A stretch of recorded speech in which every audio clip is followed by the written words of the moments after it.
Hi friends, ನಮ್ಮ ಹಳ್ಳಿ ಸ್ಟೈಲಿನ ಅಡುಗೆ ರುಚಿನೇ ರುಚಿ ಅಲ್ವಾ. ನಾವು ಎಷ್ಟೇ ಮಾಡ್ರನ್ ಆಗಿರೋ ಅಂಥ ವೆರೈಟಿ ಫುಡ್ ತಿಂದ್ರೂ ಈ ಮುದ್ದೆ ಬಸ್ಸಾರಲ್ಲಿರೋ ಅಂಥ ಟೇಸ್ಟು ಯಾವುದ್ರಲ್ಲೂ ಇರಲ್ಲ.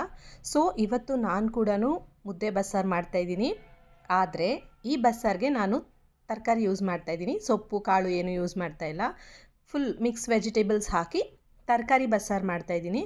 ತುಂಬಾ ಚೆನ್ನಾಗಿರುತ್ತೆ. ತರಕಾರಿ ಎಲ್ಲ ಮಿಕ್ಸ್ ಹಾಕಿ ಬರೀ ಹುಳಿ ಸಾರು ಮಾಡ್ತೀವಿ, ಆದರೆ ಇವತ್ತು ಬಸ್ಸಾರು ಮಾಡೋಣ. ಇದಕ್ಕೆ ನಾನು ಯೂಸ್ ಮಾಡ್ತಾ ಇರೋವಂಥದ್ದು ಕ್ಯಾರೆಟ್ ಯೂಸ್ ಮಾಡ್ತಾ ಇದ್ದೀನಿ, ಬೀನ್ಸು ಮತ್ತು ನೆಲವರೆಕಾಯಿ ಅಂತ ಹೇಳ್ತೀವಿ, ಕೆಲವು ಕಡೆ ಚಿಕ್ಕಡಿಕಾಯಿ ಅಂತ ಕೂಡ ಹೇಳ್ತಾರೆ, ಅದನ್ನು ಯೂಸ್ ಮಾಡ್ತಾ ಇದ್ದೀನಿ. ಅದ್ರ ಜೊತೆ ನವಿಲುಕೋಸು ಮತ್ತು ಸ್ವಲ್ಪ ಗೆಡ್ಡೆಕೋಸು, ಇದ್ರ ಜೊತೆ ಹೀರೆಕಾಯಿ ಅಥವಾ ಬೇರೆ ಆಲೂಗೆಡ್ಡೆ, ಮನೇಲಿ ಇನ್ನು ಯಾವುದೇ ತರಕಾರಿ ಇದ್ರೂ ಮಿಕ್ಸ್ ಮಾಡಿ ಎಲ್ಲನೂ ಯೂಸ್ ಮಾಡ್ಕೋಬೋದು, ಚೆನ್ನಾಗಿರುತ್ತೆ. ಈ ಥರ ಸ್ವಲ್ಪ ಸಣ್ಣಗೆ ಕಟ್ ಮಾಡಿಕೊಂಡ್ರೆ ಚೆನ್ನಾಗಿರುತ್ತೆ. ಇವತ್ತು ಬಸ್ಸಾರಿಗೆ ಈ ತರಕಾರಿ ಜೊತೆಗೆ ಸ್ವಲ್ಪ ತೊಗರಿಬೇಳೆ ಹಾಗೆಯೇ ಸ್ವಲ್ಪ ಹೆಸರು ಕಾಳು ಹಾಕ್ತಾಯಿದ್ದೀನಿ, ಚೆನ್ನಾಗಿರುತ್ತೆ ಕಾಂಬಿನೇಷನ್ ಅಂತ. ಎರಡನ್ನೂ ತೊಳೆದ್ಬಿಟ್ಟು ಅದ್ರ ಜೊತೆ ಈಗ ನಾನು ಕಟ್ ಮಾಡ್ಕೊಂಡಿರೋ ಅಂತಹ ಎಲ್ಲ ತರಕಾರಿಗಳನ್ನ ಹಾಕಿ, ನೀರು ನಿಮಗೆ ಸಾಂಬಾರು ಎಷ್ಟು ಬೇಕು ನೋಡಿಕೊಂಡು ಇವಾಗಲೇ ತರಕಾರಿಗೆ ಅಷ್ಟು ನೀರು ಹಾಕೊಂಬಿಟ್ರೆ ಚೆನ್ನಾಗಿರುತ್ತೆ. ಸಾರು ಮಾಡುವಾಗ ಎಕ್ಸ್ಟ್ರಾ ನೀರು ಹಾಕೊಂಡ್ರೆ ಟೇಸ್ಟ್ ಚೆನ್ನಾಗಿರಲ್ಲ. ಈ ತರಕಾರಿ ಬೆಂದಿರೋ ನೀರೇ ಚೆನ್ನಾಗಿರುತ್ತೆ. ಸ್ವಲ್ಪ ರುಚಿಗೆ ಅಗತ್ಯ ಇರೋಷ್ಟು ಉಪ್ಪನ್ನ ಹಾಕ್ಕೊಂಡು ನಾನು 2 ವಿಷಲ್ ಕೂಗಿಸ್ಕೊಳ್ತೀನಿ. ನೀವು ಯೂಶ್ವಲಿ ಬಸ್ಸಾರು ಮಾಡುವಾಗ ಹೇಗೆ ಕೂಗಿಸ್ಕೊಳ್ತೀರಾ ನೋಡ್ಬೋದು. ಆ ತರಕಾರಿ ಎಲ್ಲ ಬೇಯೋಷ್ಟೊತ್ತಿಗೆ ಒಂದು ಮಸಾಲೆ ರೆಡಿ ಮಾಡ್ಕೊಳ್ಳೋಣ ಅಂತ ಹೇಳಿ ಒಂದು ಫ್ರೈ ಪ್ಯಾನ್ಗೆ 1 ಸ್ಪೂನಷ್ಟು ಎಣ್ಣೆ ಹಾಕ್ಕೊಳ್ತಾ ಇದ್ದೀನಿ. ಅದಕ್ಕೆ ಒಂದು ಅರ್ಧ ಅಥವಾ ಮುಕ್ಕಾಲು ಸ್ವಲ್ಪ ದಪ್ಪನಾಗಿರೋ ಅಂಥ ಈರುಳ್ಳಿ, ಒಂದು ಫುಲ್ ಗಡ್ಡೆಯಷ್ಟು ಬಿಡಿಸಿರೋ ಅಂಥ ಬೆಳ್ಳುಳ್ಳಿ, ಒಂದು 2 ಹೆಸಲಷ್ಟು ಕರಿಬೇವಿನ ಸೊಪ್ಪು, 1 ಸ್ಪೂನಷ್ಟು ಜೀರಿಗೆ, ಇದಿಷ್ಟನ್ನು ಹಾಕ್ಕೊಂಡು ಆ ಎಣ್ಣೆಲಿ ಸ್ವಲ್ಪ ಚೆನ್ನಾಗಿ ಇದನ್ನು ಫ್ರೈ ಮಾಡ್ಕೋಬೇಕು. ಎಷ್ಟು ಫ್ರೈ ಮಾಡ್ಕೋಬೇಕಂದ್ರೆ ಅದು ಫುಲ್ ಕಲರ್ ಚೇಂಜ್ ಆಗಬೇಕು. ಫುಲ್ಲು ಈರುಳ್ಳಿ ಬೆಳ್ಳುಳ್ಳಿ ಎಲ್ಲ ಸ್ವಲ್ಪ ಬ್ರೌನ್ ಕಲರ್ ಬರೋ ಹಾಗಾದರೆ ಚೆನ್ನಾಗಿರುತ್ತೆ. ಮೊದಲು ಕಾಲದಲ್ಲಿ ಒಲೆಯಲ್ಲಿ ಅಡುಗೆ ಮಾಡುವಾಗ ಒಂದು ಈರುಳ್ಳಿ ಬೆಳ್ಳುಳ್ಳಿ ಇದನ್ನೆಲ್ಲನೂ ಒಲೆ ಒಳಗೆ ಹಾಕ್ಬಿಡ್ತಾಯಿದ್ರು. ಅದು ಕೆಂಡದಲ್ಲಿ ಒಂಥರ ಚೆನ್ನಾಗಿ ಸುಟ್ಟಂಗೆ ಆಗ್ಬಿಟ್ಟು ತುಂಬ ಚೆನ್ನಾಗಿ ಆಗ್ತಾಯಿತ್ತು ಸಾರೆಲ್ಲ. ಈಗ ನಾವು ಒಲೆ ಅನ್ನೋದನ್ನು ಮರ್ತೋಗಿದ್ದೀವಿ. ಸೊ ಹಾಗಾಗಿ ಈ ರೀತಿ ಎಣ್ಣೆಲಿ ಹಾಕ್ಬಿಟ್ಟು ಚೆನ್ನಾಗಿ ಫ್ರೈ ಮಾಡ್ಕೊಳ್ಬೇಕು.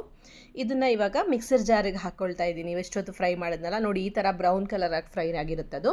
ಅದನ್ನು ಮಿಕ್ಸರ್ ಜಾರಿಗೆ ಹಾಕ್ಕೊಂಡು ಅದಕ್ಕೆ ಸ್ವಲ್ಪ ತೆಂಗಿನ ತುರಿ, ಜಾಸ್ತಿ ತೆಂಗಿನ ತುರಿ ಹಾಕಿದ್ರೆ ಸಾರು ಮಂದ ಆಗಿಬಿಡುತ್ತೆ.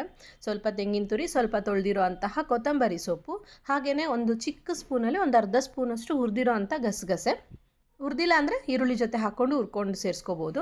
ಮತ್ತು ಸಾಂಬಾರು ಪುಡಿ ನೀವು ಹೇಗೆ ಮಾಡ್ಕೊಂಡಿರ್ತೀರಾ, ಸಪ್ರೇಟ್ ಮಾಡಿರ್ತೀರಾ ಖಾರದ ಪುಡಿ ಮತ್ತು ಮಸಾಲೆ ಪುಡಿ, ಅಥವಾ ಒಂದೇ ಮಾಡ್ಕೊಂಡಿರ್ತೀರಾ, ನೀವು ಹೇಗೆ ಯೂಸ್ ಮಾಡ್ತೀರಾ ಹಾಗೆ ಹಾಕ್ಕೋಬೋದು.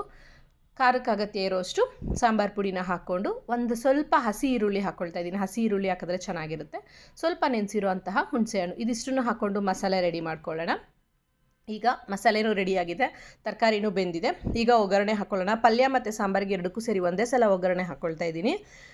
ಒಂದು 2 ಸ್ಪೂನಷ್ಟು ಎಣ್ಣೆಗೆ ಸ್ವಲ್ಪ ಹಿಂಗನ್ನ ಯೂಸ್ ಮಾಡ್ತಾಯಿದ್ದೀನಿ. ಆಮೇಲೆ ಸಾಸಿವೆ ಸ್ವಲ್ಪ ಜಾಸ್ತಿ ಹಾಕಿ ಅದು ಚೆನ್ನಾಗಿ ಸಿಡಿದ್ರೆ ಚೆನ್ನಾಗಿರುತ್ತೆ.